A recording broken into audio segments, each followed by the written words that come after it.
And I'm back with more Dual Destinies, talking to Bobby Fulbright and Norma DePlume about Orla the Orca's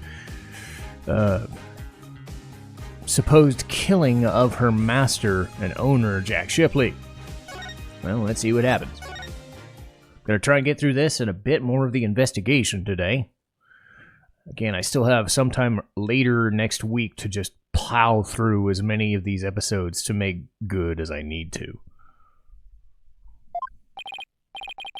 Please, please have something for me. This is what it looked like at 10:10 a.m. The witness can be seen here. Alright, I'll just back up the footage.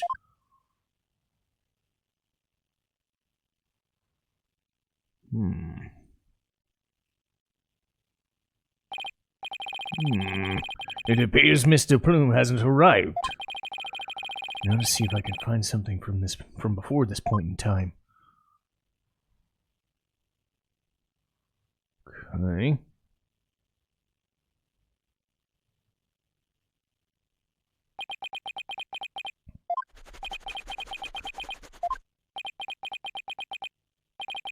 Is that it? Yup, that's all the footage there is. Well, Mr. Wright, did you see anything you were looking for? We got nothing. Well, right, don't know. Those were the 10 minutes you placed your bet on. Did you see anything of significance? Did I see anything important? Better think about this carefully. In the footage, we see nothing important. We can see nothing of importance in the footage. Just as I thought. You're right about that. The section was completely meaningless. Doesn't show a thing. That's why I didn't submit it as evidence. Objection! No, it's just the opposite. Huh? What do you mean by that? In these 10 minutes of footage, something important that should be there isn't there. Detective Fulbright, this footage should have been submitted as evidence. What? Are you questioning the way I carry out my duty to justice? Mr. Wright, explain yourself. What is important? What is that important thing that should be in the footage? Take that! The important thing that we should see in the footage is the victim himself, Jack Shipley. I don't know about you, but I didn't see him get in the pool in that footage. Oh! Oh, he don't look happy. That's right! The victim is not shown entering the pool in this footage. It means that he must have been there by the skull rock during those 10 minutes. But no human being can hold their breath underwater for that long. Yuna proved it. She's trained at it, and she only got to about 2 minutes that one time. Wait a minute. Are you saying we're not playing blitzball? When the security camera started up at 10 a.m., the victim was already dead. What? Oh! I had better use all my gadgets on you. Order in the court. If that's the case, then when was the victim murdered? I don't know, Your Honor. We now know it had to have been sometime before 10 a.m. Therefore, this footage can no longer be called decisive evidence against my client. But there's no one else who could have killed the victim. Unnecessarily, the defense believes that the true culprit may have been human, and we have evidence to back up our theory as well. Do you now? I would be very interested to see this evidence. The defense's trump card, that thing we found during our investigation. I can go so far as to call it decisive, but now's the time to play it. I'm noticing in this game, it's kind of like Raincoat and Danganronpa, where they very easily lead you to the thing that you're supposed to find via dialogue. In other games, it would do it, but more subtly. Very well, Mr. Wright, please submit your evidence. What evidence shows that the crime may have been committed by a human? Take that! What's this? A coin? Yes, fake coin used in the aquarium's pirate show. We found it beside the pool. This coin is quite possibly the real murder weapon. This tiny little coin? The murder weapon?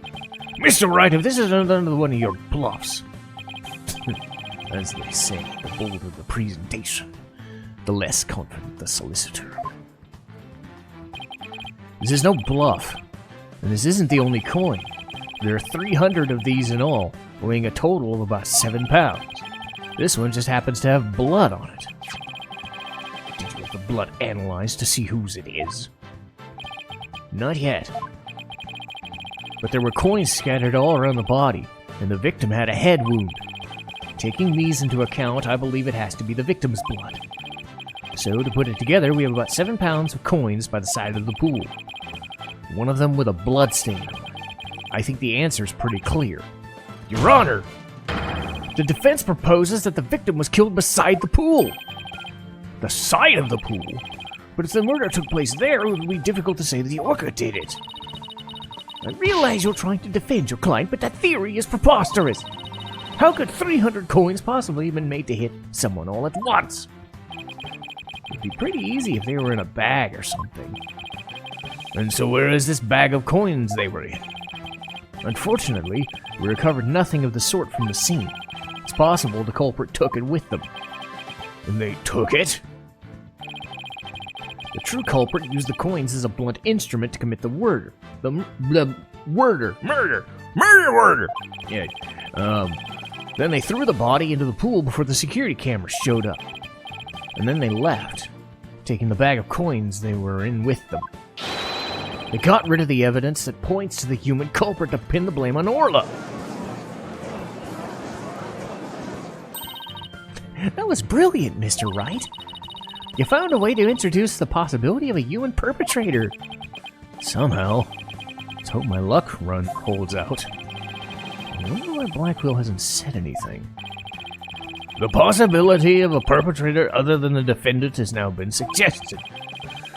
But if we hold this possibility to be true, then what did Miss DePlume witness? That's right! I saw the killer whale attack the victim! Just like it did a year ago! Singing a song. I guess there still is that. Even with somebody else as the culprit, Orla's behavior is still pretty bizarre. I wonder why she was doing the same thing as a year ago. But is it really that bizarre? Wait, what do you mean? To explain the inexplicable, all we have to do is turn our thinking around. Turn our thinking around, huh? Sounds good to me. Time to give the old turning my thinking around method a try.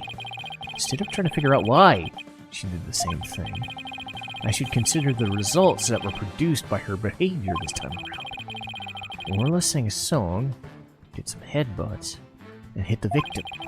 If the real culprit wanted to shift the suspicion onto her, then they would have needed to give people a reason to think Orla did it in the first place. Mr. Wright, as her lawyer, how do you explain your client's actions? I believe we should think of it this way. What kind of effect did Orla's actions have on the case? Very well. Then why don't you explain it? How did the defendant's actions affect the case? Miss DePlume focused her attention on the orca pool because she heard the song. The orca's act of singing a song created a witness. Created a witness? Isn't it possible that fabricating a witness was the real culprit's intention? After all, Miss DePlume witnessed two things. She saw Orla headbutt something over and over, and she saw the orca bite the victim. These two actions of Orla's might have been the real culprit's plot to make the witness think the orca was attacking the victim. Are you saying the defendant was being manipulated by the true perpetrator? Exactly, and would it explain her actions perfectly? But the defendant is an orca. Is it even possible to manipulate her? Yes, there is a way to manipulate her behavior. With this. Whistle, whistle, whistle, whistle, whistle. There we go. Take that! Is this a whistle? Yes, trainers at the aquarium use whistles to issue commands. When in truth, anyone can do it provided they know the right signals. So that must be how they got Orla to do tricks for the pirate shows. The true culprit hid the body in a spot that couldn't be seen from the visitor's corridor. Then when Miss DePlume appeared, they gave Orla the commands. In other words, Orla was manipulated by the culprit to perform a series of tricks. What? And as for you, Miss DePlume, you were manipulated by the true culprit to play the part of the witness. I know, but DePlume was set up.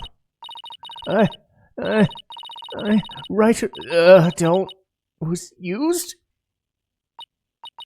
No.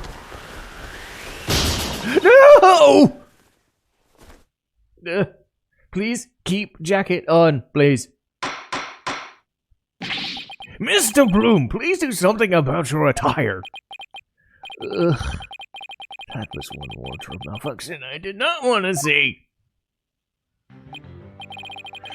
It would appear we need to shift our suspicion towards someone other than Orla. Prosecutor Blackwell, please have that bloodstained coin analyzed. You waste your breath. I guess even Prosecutor Blackwell can't refute the possibility of a human suspect. You did it, boss! The crime happened beside the pool. There's no way an orca could have done it. Well, if only we could find that bag of coins. In light of the new discovery, it would appear that the orca couldn't have done it. Exactly. The blood on the coin proves to be that of the victim. We can unequivocally overturn Orla's accusation. Objection! Uh-oh. Ah! Overturn the defendant's accusation. I think not. Ah! My hair! My beautiful hair! Yesterday, a new inmate was brought into the prison. He said, the moment you relax is when you're most vulnerable. And what did this man go in for? He's merely a sneaky thief who enjoys the spot of fishing now and again. But right dono would be easier to hook than any fish. Blah!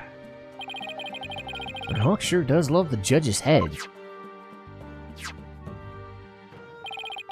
What's this? A coin from before in some sort of bag? A bag? I don't think I'm gonna like this. This is the coin bag that the 300 coins were. I believe you were looking for this. How did you get that? I never said we didn't find it at the crime scene. The bag had blood on it, so naturally I sent it to the crime lab. And does this blood belong to the victim? It does indeed, as does the blood on the coin. I knew it, so the blood on the coin did belong to the victim. The bag was open and the coins had all spilled out. But the bag alone wasn't proof enough to say what was used as the murder weapon. However, thanks to the defense and this coin, I'm more than satisfied it was. Prosecutor Blackwell, are you conceding that the true culprit committed the murder with the bag of coins? I should concede that the victim was put into the pool after his death. However, even with the bag, it doesn't change the fact it was the orca that killed the victim. How can you still suspect her? You said the true culprit manipulated her behavior, but Orla isn't the kind of orca that would let someone control her. If anything, they used the victim's behavior against him to murder him. Wait, but are you arguing that the orca manipulated a human being? To prove it, I've summoned another witness. Marlon Riles. Take the stand. Wait, Marlon is a witness? He ain't gonna rap, is he? Please tell me he's not gonna rap. Well, don't just stand there. State your name. Oh, he is. I told you I don't want to be a witness. I thought one witness would be quite enough to prove the defendant's guilt. But apparently Right Donor won't be satisfied until every stone is unturned. Well, son of a... Alright, fine. I gotta talk and let's get this over with. Mr. Rhyme doesn't seem like a willing witness. I wonder what Prosecutor Blackwell's gonna have to testify about. So could we have your name and occupation for the record? Fuck. Ahoy! Yo, yo, ho, ho! People of the law, time to testify! Children of my crew at the ship's head. Orcas, penguins, and the seascape. Cleaning and feeding. There ain't no end. And them bratty kids too is I shall transcend. New animal keeper from the house of rhymes. I'm the master keeper, marlin with the rhymes. I'm afraid I couldn't understand a word you said. Me either, buddy. Is that flip? Is that flip-flop music young people nowadays like? It's so close, Your Honor, so close, and yet so far. Please proceed with your testimony without the flip-flop. Yes, please. Okay, fine. I don't want to do this, I tell you. I feel like I'm selling her out.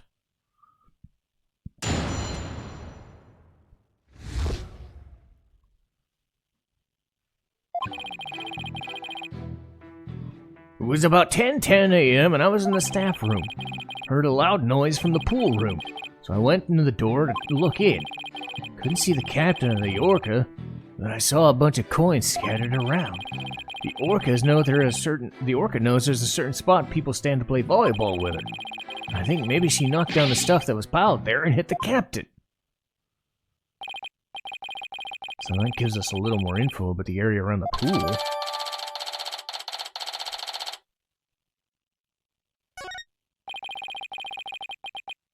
The defendant made the stuff fall down? Overturned crates and assorted props were scattered all over the pool room floor. There's no doubt that it was the Orca that caused that mess. Could she really have done that from within the pool? As I said, the Orca is the only one who could have performed such a feat. The pool and the room were tidied that night before, including various odds and ends. But when our rhyming Marlin took a look-see, over 400 pounds of props had fallen. To move it all in one go would challenge even the brawny prisoner in the cell next to mine. What is he, the jail gossip? So, how did 400 pounds of items fall all at once? I'll tell you. The Orca pulled the cloth that was underneath them. A weight that would be all but impossible for a human to move. It was child's play to an Orca. During a friendly game of volleyball, the defendant made the crates fall, and the bag of coins that was among the items fell on the victim's head and killed him. The Orca then toyed with the victim's body underwater, which is what Mr. DePlume's saw. But the witness only said he heard a loud noise. That doesn't automatically make it sound like Orla, of Orla making the items fall. Why did you only look in the pool room anyway? An Orca may sometimes make a loud noise to summon their trainer.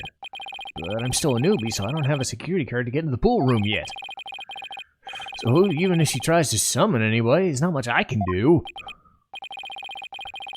So the witness couldn't enter the crime scene. If Mr. Rhymes could enter the room, then at least that's one thing we can't be sure about. His statement about the Orca playing volleyball is purely speculation. Whether the Orca was actually playing volleyball or not is not the issue. Traces of the Orca's saliva were found on the cloth underneath the crates. The important point is the Orca was the only one who could have moved to them. I have to discredit that statement somehow. If I don't, it means that she's the culprit, even if the victim died beside the pool.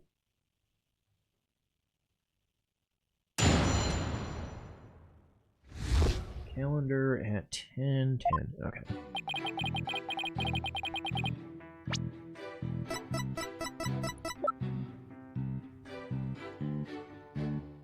Objection! You say you were in the staff room, but is that really true? Well, of course it was true. Why would I lie about a thing like that? Mr. Rhymes, have you ever seen this calendar before? Hey, that's... I see you recognize it. Yeah, that's the rifle calendar. It's a big hit at the Shipshape gift shop. Thank you for shopping at Shipshape. Mr. Rhymes, please refrain from scattering fish around the witness stand. Not to worry, your boldness. Taka will have them cleaned up in no time. I guess that bird comes in handy now and then. Alright, Mr. Wright, we have seen your cute souvenir. Now, if you wouldn't mind... No, this isn't mine. It was originally the witness's, but it came into the possession of a certain young lady. What? Mr. Rhymes and this young lady first met in each other's prep room. After a mishap, their calendars got switched around. They ran into each other about 10:10 in the food prep room. So clearly the witness was not in the staff room. In other words, there's no way he could have heard the noise in the pool room upstairs. What's this? It's the first I'm hearing about any calendar. That's because Mr. Rhymes and Pearls were keeping it a secret. You lied to me! That transgression will not go unpunished. Arrgh! So, Mr. Rhymes, you didn't hear the noise of the equipment falling after all, did you? Okay, I admit it. I didn't hear the noise in the Orca pool room myself. Someone told me about it. Who told you about it? It was, unless you tell the truth, I can't save Orla. And I'm sure you know how sad that would make Miss Buckler. I heard about it from Sasha. What? From her? That doesn't make any sense. What's going on here? Now it's the trainer's own words that drive the Orca into a corner. How do you like being bitten by your own client? I certainly didn't see this coming. What perfect timing. There was something I wanted to ask Miss Buckler about the Orca. The prosecution calls the trainer, Miss Buckler, to the stand. I suppose that would be a good idea to hear what Orca's trainer has to say. I don't know what Sasha's gonna say. I'll just have to meet it head on, whatever it is. We'll take a 20-minute recess while the witness is summoned.